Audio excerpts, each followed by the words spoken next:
हाय guys, good morning. So अभी सुबह का टाइम हो रहा है और मैं सो के उठी हूँ, ब्रश करके आई हूँ और मैंने सोचा ब्लॉग स्टार्ट कर लेते हैं आज बिल्कुल मॉर्निंग से। और आज आप लोगों के साथ अपनी चाय शेयर करते हैं क्योंकि चाय ना मेरा प्यार है। तो अगर चाय से शुरुआत होती है तो मुझे ब्लॉग जब एडिट करती हूँ ना, मुझे इतना मस्त लगता है ना कि मैं बता नहीं सकती। तो चलिए बनाते हैं चाय। एंड आप देख सकते हैं मेरी आईब्रोज़ कितनी ज़्यादा आ गई हैं, बट मैं बनवा नहीं पा रही हूँ। अभी टाइम नहीं हो रहा है, जब होएगा तो ज़रूर जाएंगे। और मैंने भी फेस पे कुछ नहीं लगाया क्योंकि इतनी गर्मी है ना कि कुछ लगाने की इच्छा नहीं हो रही। मैंने यहाँ इतना खुजा लिया ना, पता नहीं क्यों खुजली सी हो रही थी, पूरा रेड हो गया इतना एरिया। सो चलो चाय बनाते हैं और चाय पीते हैं और उसके बाद करते हैं हम आज अपने दिन की शुरुआत। मैं खाऊंगी बादाम, और बादाम रात में हम भिगो देते हैं। तो पापा जी और मैं खाते ही हैं। खाने को तो बच्चे भी खाते हैं, बट मतलब मैं सुबह की बात कर रही हूँ कि अभी मैं खा रही हूँ। अब हो गई है मिशिका की छुट्टियाँ चालू। सो अब मिशिका नहीं जाएगी स्कूल। तो क्या होता है ना, जब मेरी तबीयत ख़राब हुई ना, मुझे डॉक्टर ने बोल दिया था कि आप खाली पेट चाय कभी मत पीना, खाली पेट चाय पीना हेल्थ के लिए अच्छा नहीं होता। तो मैं 4 बादाम खा के 1 गिलास या आधा गिलास पानी पीती हूँ, उसके बाद में चाय। तो ये मैंने एक नियम बना लिया है अपना, और ये मुझे लगता है बेस्ट नियम है। पहले मुझे कुछ खाने की इच्छा ही नहीं होती थी, बट 4-6 दिन अपने मन को मारा और इच्छा बनाई, फिर चाय। सो गाइज़, मैंने यहाँ पे चाय तो चढ़ाई दी है क्योंकि लेट तो ऑलरेडी हो ही रहे थे। रात भर ना लाइट ने बहुत परेशान किया, जिसकी वजह से हम लोग प्रॉपर सो नहीं पाए थे। अब यहाँ पे आप देख सकते हैं कितनी मोटी मलाई निकलती है। तो रात में जब आप फ्रिज में दूध रख देते हो ना उबाल के, तो सुबह में ना एकदम रोटी के जैसी क्या बोलते हैं मलाई निकलती है। और ये 3-4 दिन की मलाई है अभी जो आपने देखी। अब मैं यहाँ पे चढ़ा रही हूँ चाय। मुझे लगा मैंने चाय चढ़ा दी है, नहीं, अभी मैं चढ़ा रही हूँ चाय मलाई निकालने के बाद। क्योंकि मलाई वाली चाय हमारे यहाँ कोई को भी नहीं पसंद, किसी को भी नहीं पसंद, मुझे खुद नहीं पसंद। यानी कि देखिए मेरे 2-2 लाइटर हैं किचन में, लेकिन दोनों ही एक टाइम पे चलना बंद हो गए थे, ऐसा लग रहा था।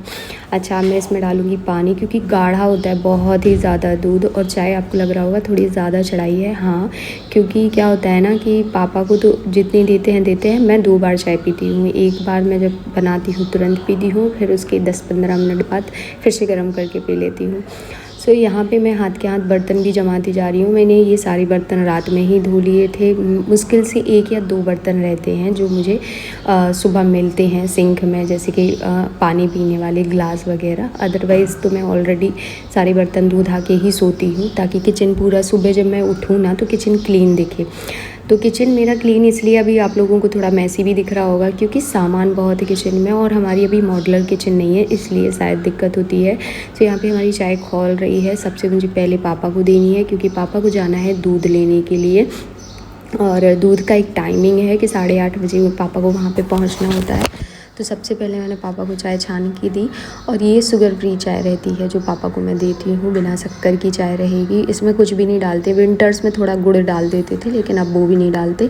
अच्छा, अब मैंने यहाँ पे थोड़ा सा शक्कर डाल लिया है। मैं भी बहुत फीकी चाय पीती हूँ, तो आपने देखा होगा कि मैंने एक छोटी चम्मच से 1 चम्मच और थोड़ी सी और शक्कर डाली है। अब मैं मेरी चाय एंजॉय करूँगी और उसके बाद मेरी होगी दिन की शुरुआत, क्योंकि जब तक चाय नहीं पीती जब तक तो मज़ा ही नहीं आता। यहाँ पे ना मैं जल गई थी, मेरे हाथ में लग गई थी। आज काफ़ी दिन बाद मैंने मतलब आप लोगों से बात करने के लिए कैमरा ऑन किया है। तो मुझे जहाँ तक याद है कि आज से 12-13 दिन पहले मैंने ब्लॉग बनाने की कोशिश की, और उसके बाद सब कुछ ठीक नहीं चला, क्योंकि उस टाइम पे आपको याद होगा वो पाकिस्तान वाली चीज़ थी। फिर उसके बाद हम न्यूज़ को इतना फॉलो करते रहे, मैं ब्लॉग वगैरह बिल्कुल नहीं बनाई। मैं न्यूज़ ही देखती थी ऑलमोस्ट जब मुझे टाइम होता था। एंड उसी बीच में मेरी मम्मी चंडीगढ़ गई थी, यानी मेरी सासू मम्मी। तो थोड़ा सा टेंशन तो होता है क्योंकि चंडीगढ़ वो दिखवाने के लिए ही गई थी। और उसके बाद जो चंडीगढ़ और पंजाब के जो हाल थे वो आप लोगों से नहीं छुपे, किसी से नहीं छुपे। तो उस टाइम पे मम्मी वहाँ पे थी, और जहाँ पे मम्मी थी वहाँ से बॉर्डर बिल्कुल पास में था, तो वो रिस्क पे थी। उसके बाद जो टेंशन का माहौल हम लोगों के बीच में हुआ है वो तो हम ही लोग जानते हैं। बहुत टेंशन में आ गए थे और बस ये था कि निकलो कैसे भी, बट बाय एयर बंद हो गया था, एयरलाइन पूरी बंद हो गई थी और मम्मी वहाँ से नहीं निकल पाई, वो फंस गई थी वहाँ पे। एंड फिर उनको हिम्स हॉस्पिटल से शिफ्ट किया गया, क्योंकि हिम्स हॉस्पिटल में जो उनका ट्रीटमेंट था वो ओवर हो चुका था, मतलब ख़त्म हो चुका था। उसके बाद उनको छुट्टी, सीधा उनका 8 तारीख का फ़्लाइट था। और सिर्फ ऐसा नहीं था कि मम्मी वहाँ पे थी, ऋचा दीदी वहाँ पे थी, सानू दीदी वहाँ पे थी और मम्मी वहाँ पे थी, तो थोड़ा सा और ज़्यादा टेंशन था, ठीक है, कि आधा सा परिवार वहाँ पे है और हम घर में हैं, सेफ़ है, इसलिए हमें कुछ नहीं लग रहा है। जिस तरीके की न्यूज़ आ रही थी उससे हम लोग सिर्फ डर रहे थे, लेकिन बाय ग्रेस थैंकफुली मम्मी लोग सब लोग घर पे बहुत सेफ्टी से पहुंच चुके थे। और ये बात थी 11 तारीख की, लेकिन उसके पहले तक, मतलब 11 तारीख को मॉर्निंग में वो वहाँ पहुंच गए थे, तो उसके पहले सोचो 8 तारीख से हम लोगों के क्या हाल होंगे। हम लोगों के हाल बहुत बेहाल थे, बस प्रे कर रहे थे कि जल्दी से घर आ जाए मम्मी, जल्दी से घर आ जाएँ सब लोग, मम्मी नहीं सब लोग, है ना। तो उसके बाद क्या हुआ कि घर आ गए। फिर उसके बाद पापा का बर्थडे था 12 तारीख का और 13 तारीख को मेरे हस्बैंड की मॉर्निंग से, वैसे तो 12 तारीख को तबीयत ऐसे डल लग रही थी और हमने बर्थडे सेलिब्रेट भी किया। मैं छोटा सा क्लिप यहाँ पे लगाऊंगी पापा का। ऐसा सेलिब्रेशन उन्होंने मना किया था क्योंकि दीदी लोग बोल रही थी कि छतरपुर आ चुकी थी, वो बाय एयर तो बंद हो गया था, टिकट वगैरह सब कैंसिल हुए उनके। और उसके बाद बाय रोड आई हैं वो, तो 21 घंटे का रास्ता तय करके आई थी, क्योंकि चंडीगढ़ से मम्मी लोगों को आने में यहाँ पे 21 घंटे लगे थे। तो दिल्ली तक तो बहुत ट्रैफिक, हर चीज़ उन्होंने फेस की, चेकिंग, ट्रैफिक, एवरीथिंग उन्होंने फेस किया, लेकिन उसके बाद वो बहुत अच्छे से आ गई। लेकिन मम्मी का इतना ट्रैवल करवाना भी रिस्की था, लेकिन हमारे पास ऑप्शन ही कोई नहीं था। सो थैंकफुली वो घर पे आ चुकी हैं और अच्छी हैं, अब तो फिट एंड फाइन है। और माता रानी और आप लोगों से बस यही दुआ है कि उनके लिए दुआ करना कि वो वैसे ही रहें, अच्छी स्वस्थ मस्त रहें। और काफ़ी सारी चीज़ों से हम लोग मतलब एक टेंशन फ्री हो चुके हैं, क्योंकि जिस तरीके की मम्मी को खाने पीने और सारी चीज़ों से उनको बिल्कुल वंचित कर दिया गया था, इवन पानी भी नहीं देना था। अब ऐसा कुछ नहीं है, वो सब खा पी रही हैं। ऐसा नहीं है कि सब कुछ खा रही हैं, वो परहेज का सब कुछ खा रही हैं और वो बहुत इन्जॉय कर रही हैं वो सब खाने में भी, क्योंकि सब कुछ अच्छा है।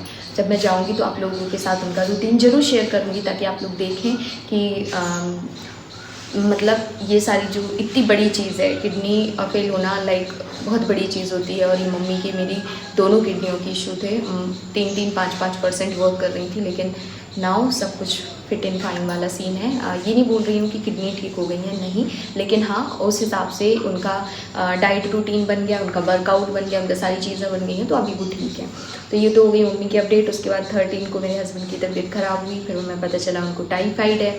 उस बीच में मेरे को बैक में पेन हो ही रहा था, बहुत हो रहा था। तो उसी नाइट में मेरे हस्बैंड ने बोला कल मैं ना तुमको लेके चलूँगा किसी अच्छे हड्डी वाले स्पेशलिस्ट को दिखाऊँगा कि क्या दिक्कत हो रही, क्योंकि मेरी रीढ़ की हड्डी बहुत दुख रही थी। तो मैंने कहा हाँ। नेक्स्ट डे भैया रात में ही इतना फीवर था इनको कि मैं टच हूँ और मेरे को ऐसे जलन टाइप की हुई, इतनी गर्म, मतलब इतने गर्म थे। नेक्स्ट डे फिर उनको ट्रीटमेंट हुआ, उससे उनको कोई आराम नहीं लगा। जब जांच वगैरह गई, जब पता चला इनको टाइफाइड है, तो टाइफाइड का ट्रीटमेंट हुआ। अभी वो रेस्ट पे ही हैं। और मेरा भी बैक का जैसे ही उनको थोड़ा सा आराम लगा दवाई से, तो फिर एक दिन पहले मैंने सोचा कि एज ए थेरेपी से ये ठीक हो जाएगा, तो मैंने थेरेपी भी करवाई है। लेकिन थेरेपी से हुआ क्या है कि ये होता है, थेरेपी के ये सिम्टम्स भी होते हैं कि जब आप करवाते हो ना, तो उसके नेक्स्ट डे आपको आराम नहीं लगता, उसके नेक्स्ट डे में भी आपको थोड़ा सा ज़्यादा पेन हो सकता है, लेकिन आराम नहीं लगता है। लेकिन मेरे पास वो था नहीं कि मैं थेरेपी कराती रहूं और मतलब मैं ऐसा रेस्ट लेती, मतलब उसको बोलते क्या बोलते कि मैं ऐसा आराम लेती रहूं कि 2% आज आराम है, 2% कल आराम है। और ये जो चीज़ें होती हैं लाइक थेरेपी वगैरह की, इनमें धीरे धीरे आराम लगता है, एकदम से ऐसा नहीं है कि गोली खाओ और आधे घंटे बाद आप सब कुछ करने लग जाओगे।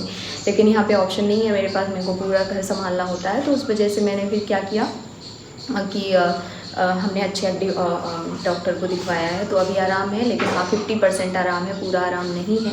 और वो एक दिन ऐसी हालत हो गई मेरी, और वो इसलिए हुई थी कि मैंने मीशो हॉल शेयर किया था, अगर आप लोगों ने नहीं देखा है तो देखना प्लीज़।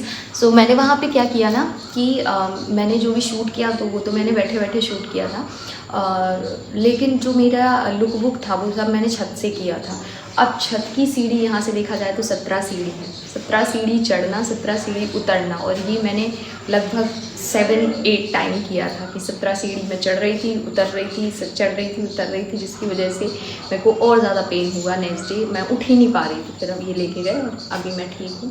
तो यही मेरा वो था कि चलो आप लोगों को थोड़ा सा अपडेट दे दूँ कि क्या कारण था, और इससे बड़ा कोई कारण नहीं था। ब्लॉगिंग करना चाहती हूँ बट कुछ ना कुछ हो जाता है बीच में, नहीं कर पाती हूँ। अच्छा, एक चीज़ मुझे आप लोगों को बतानी थी कि जैसे कि अभी ये कोई स्पॉन्सर नहीं है, आप लोगों को मैं इसलिए बता रही हूँ कि आप लोग पूछते हो तो मैंने कहा चलो बताना भी ज़रूरी है। जैसे कि आप सभी को पता है कि अभी बहुत गर्मी चल रही है, और इतनी गर्मी में ना हमारी हालत क्या होती है, हमारा कुछ लगाने वगाने का मन नहीं होता है कि हम कुछ अपने फेस पे लगाएं, क्योंकि हमें इतना पसीना, इतनी स्वेटिंग होती है कि हद से ज़्यादा। तो उस टाइम पे आप चाहो तो ये प्लम का क्या बोलते हैं, टोनर लगा सकते हो। मैं इसे पर्सनली बहुत पसंद करती हूँ क्योंकि ये बहुत अच्छा है। थोड़ा सा ऐसे करके और बस अपने फेस पे अच्छे से इसको लगा लेना है, पूरे फेस पे।